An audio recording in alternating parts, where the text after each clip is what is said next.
बिस्मिल्लाहिर्रहमानिर्रहीम। अस्सलाम वालेकुम नाज़रीन, मेरा नाम सरवत फनीम है। आप लोग जहाँ भी रहें खुशबाश रहें, अल्लाह की अमान में रहें, खैर वाफियत रहें। कल जुम्मा है और जुम्मे को एक एहतजाज होना था पाकिस्तान तहरीक इंसाफ का, जिसे मौखर कर दिया गया है। आज शाम के औकात में ये अनाउंसमेंट की गई है पाकिस्तान तहरीक इंसाफ की तरफ से। और इस वक्त जो इत्तलात मेरे पास हैं वो कुछ ज़्यादा अच्छी नहीं है, क्योंकि जुम्मे का एहतजाज मौखर करने के पीछे इस वक्त एक ये भी चीज़ सामने आ रही है कि इमरान खान साहब की जान को ख़तरा है। एक तो इमरान खान साहब को जेल के अंदर मार देने की जो थ्रेट्स हैं 8 सितंबर के जलसे के बाद दोबारा से उनको दी गई हैं, मैं कुछ ये भी आप लोगों के सामने रखूंगी और ये भी आपको बताऊंगी कि आज मौलाना फजलुर रहमान साहब ने असेंबली फ्लोर के ऊपर छक्के तो छुड़ाए हैं, मगर वो छक्के छुड़ाने से पहले या वो तकरीर करने से पहले मौलाना फजलुर रहमान साहब के साथ क्या हुआ, क्या ज़बरदस्ती करने की कोशिश की गई, ये भी आपको बताऊंगी। शुरू यहाँ से करते हैं कि कल जुम्मे का एहतजाज है। वर्कर बहुत ज़्यादा मोटिवेटेड था और जब शाम के औकात में ये एहतजाज मौखर करने का ऐलान सामने आया तो गज़ो गज़ब भी आया। जो पीटीआई का वर्कर है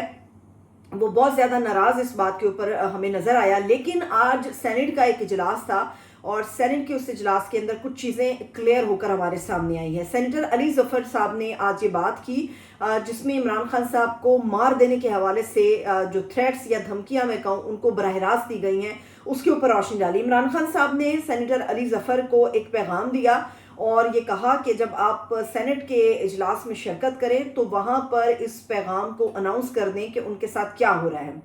हुआ कुछ हुआ है कि पाकिस्तान तहरीक इंसाफ ने जो 8 सितंबर का जलसा किया, उस जलसे के बाद हमने देखा कि वेरी नेक्स्ट डे जो है वो पकड़ दकड़ हुई और बड़ी मज़ुका खेज किस्म की FIRs का भी अंदराज किया गया। लेकिन 8 सितंबर के जलसे के अंदर जितनी बड़ी तादाद में आवाम शामिल हुई और जिस तरह से PTI तमाम रुकावटों को अबूर करके जलसा गाह तक पहुंची,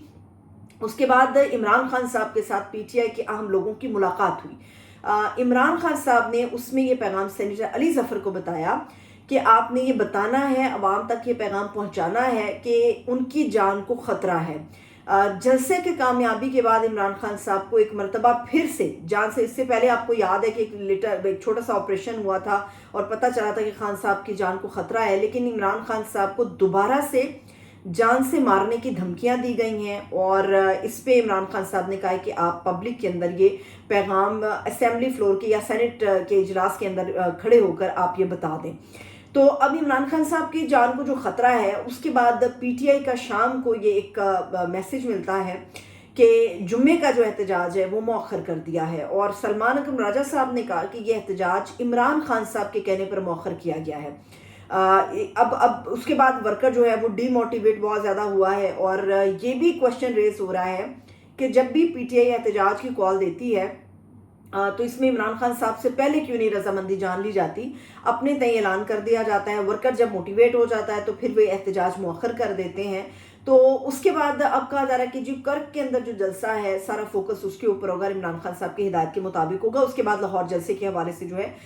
वो चीज़ें सामने आएंगी। जो दूसरी बड़ी खबर है वो ये है कि मौलाना फजलुर रहमान साहब ने आज असेंबली फ्लोर पे खड़े होकर जो हुकूमती अरकान के छक्के छुड़ाए हैं वो काबिल दीद हैं। मौलाना फजलुर रहमान साहब ने ये फैसला कर लिया है कि वो तारीख की एक दुरुस्त सिमत में खड़े होंगे। लेकिन ये जो फैसला उन्होंने किया, जो कुछ उन्होंने गुफ्तगू असेंबली फ्लोर के ऊपर की, उससे पहले जो इत्तला आ रही है, वैसे कुछ देर पहले साबिक वफाकी वज़ीर मोहम्मद अली दुरानी साहब, उनका मौलाना फजलुर रहमान साहब के साथ एक ताल्लुक़ है।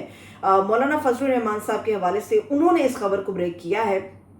कि इस तकरीर से मौलाना फजलुर रहमान साहब को बड़ी हद तक रोकने की पूरी कोशिश की गई है कि किसी भी तरह वो असेंबली फ्लोर के ऊपर जो है वो तकरीर ना कर सके। लेकिन मौलाना फजलुर रहमान साहब ने ये तकरीर की है और इसके अंदर उन्होंने हर एक शख्स को रगड़ दिया है पकड़ के। एक तो उन्होंने ये बता दिया है कि वो हुकूमत के साथ किसी भी किस्म के डाके के अंदर शामिल नहीं होंगे, और दूसरी बात ये है कि मौलाना फजलुर रहमान साहब ने आज इस चीज़ को भी क्लियर कर दिया कि लोग सिर्फ एक्सटेंशन और चीफ जस्टिस की एक्सटेंशन के ऊपर बात कर रहे हैं। हालांकि ये एक्सटेंशन का कानून अगर हो जाता है और एक्सटेंशन मिल जाती है तो इसके अंदर army chief general Asim Munir की एक्सटेंशन भी ऑटोमेटिकली हो जाएगी। अब जो मेरा सवाल था या मेरे कुछ लोगों से बात हुई, सीनियर लोगों से बात हुई कि उनकी तो नवंबर 25 के अंदर जो है वो जाकर एक्सटेंशन होगी या उनका रिटायरमेंट की डेट है, तो उसके ऊपर उन्होंने बताया कि हुकूमत ये भी कर सकती है कि अगर एक्सटेंशन का कानून अभी बन जाता है, तरमीम आ जाती है, एक्सटेंशन मिल जाती है,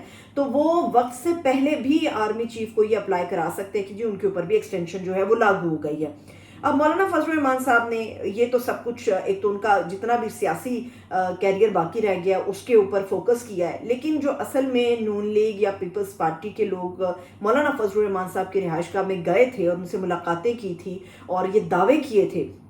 کہ مولانا فضل الرحمان صاحب ان کے ساتھ مل گئے ہیں، تو اصل میں یہ جو کچھ بھی سیاست میں اتار چڑھاؤ آ رہا ہے اس میں نون لیگ کو اپنے سیاسی وجود کا خطرہ کا سامنا ہے، پیپلز پارٹی کو سیاسی وجود کے خطرے کا سامنا ہے، اور مولانا فضل الرحمان صاحب جو ہیں وہ ان کی ڈوبتی ہوئی نیا کے اندر سوار نہیں ہونا چاہتے. یہ جو دعویٰ تھا کہ جی ہمارے پاس نمبر گیم پوری ہو گئی ہے، تو آج تو یہ دھڑن تختہ ہو گیا یہ دعویٰ. اور اس وقت جو موجودہ حکومت ہے وہ یہی تاثر دے رہی تھی کہ شاید ان کے پاس کوئی سامری جادوگر ہے جو چھوٹے چھوٹے قسم کے سانپ چھوڑے گا اسمبلی کے اندر جا کر ان کے ساتھ وہ ووٹ کر دیں گے، کیونکہ اس وقت نمبر گیم ان کی پوری نہیں ہے. اور یہ وجہ آپ کو آج نظر بھی آئے گی کہ اسمبلی کے اندر کہیں پر بھی نہ ایکسٹینشن کی بات ہوئی، نہ امینڈمنٹس کی بات ہوئی، نہ لیجسلیشنز کے اوپر بات ہوئی. یہ بالکل واضح تھا. اور اس کے علاوہ جو ایک اور اہم چیز ہے جس کے اوپر بات کرنی ضروری ہے وہ یہ ہے کہ اب دو مختلف رائے ہیں 22 ستمبر کے جلسے کے حوالے سے. پی ٹی آئی کے کچھ لوگ جو اس وقت روپوش ہیں ان کا یہ کہنا ہے کہ لاہور جلسے کی تاریخ جلد ملے گی، لیکن جو پی ٹی آئی کی لیڈرشپ اس وقت سامنے ہے وہ یہ کہہ رہی ہے کہ 22 کو ہم جلسہ لاہور میں کرنے جا رہے ہیں. آج این اے 171 کا جو انتخاب ہے اس کے اندر بھی ہم نے دیکھا کہ پی ٹی آئی کے لیے کوئی سپیس نہیں چھوڑا جا رہا، نہ کوئی سبق سیکھا گیا، کیونکہ وہاں پر بھی پی ٹی آئی کارکنان کی گرفتاریاں کی گئی ہیں، راستوں کو بند کیا گیا، لوگوں کو پریشان کیا گیا کہ کسی بھی طرح پی ٹی آئی کا جو ووٹر ہے وہ اپنے متعلقہ حلقے میں کے حوالے سے ووٹ نہ کاسٹ کر سکے یا متعلقہ امیدوار کے لیے ووٹ نہ کاسٹ کر سکے. اب دیکھتے ہیں کہ جو پورا سسٹم ہے وہ کس طرح سے ورک کرے گا، کیونکہ اس میں جو سب سے زیادہ امپورٹنٹ چیز ہے وہ عمران خان صاحب کو لے کر ہمارے سامنے ہے، اور عمران خان صاحب بھی ڈٹے ہوئے ہیں، پیچھے ہٹنے کے لیے تیار نہیں ہے، بات چیت کرنے کے لیے تیار نہیں ہے، لیکن ان کا پورا فوکس اس وقت جلسوں پر ہے، عوام کو اکٹھا کرنے کے اوپر ہے. عوام بھی اکٹھا ہونا چاہتی ہے، لیکن اس میں جو میجر کوشچن آتا ہے وہ حالیہ لیڈرشپ کے اوپر آتا ہے کہ آپ نے کس طرح سے پورے معاملے کو پبلک کے سامنے پیش کرنا ہے اور کس طرح سے عمران خان صاحب کا جو ہے وہ مقدمہ لڑنا ہے. ستمبر جو ہے ابھی ستمبر آدھا بھی نہیں گزرا، تقریباً گزرنے والا ہے آدھا. تو ستمبر کے اگلے 2 ہفتے جو ہیں، آخری 2 ہفتے بہت زیادہ کریٹیکل ہونے والے ہیں، اور یہ جو کریٹیکل ہوں گے 2 ہفتے یہ صرف پی ٹی آئی کے لیے نہیں ہوں گے. یاد رہیں کہ اس میں تمام سیاسی جماعتیں شامل ہوں گی، چاہے ان کا تعلق اپوزیشن سے ہے یا پھر چاہے ان کا تعلق جو ہے وہ حکومتی اتحاد سے ہوگا. بہت ساری جماعتیں اس میں دھڑن تختہ ہوں گی اور بہت سارے ایسے لوگ ہیں جن کو آپ دیکھیں گے کہ فوقیت ملتی ہوئی نظر آئے گی. مجھے اجازت دیجیے، اپنا بہت سا خیال رکھیے. خدا حافظ.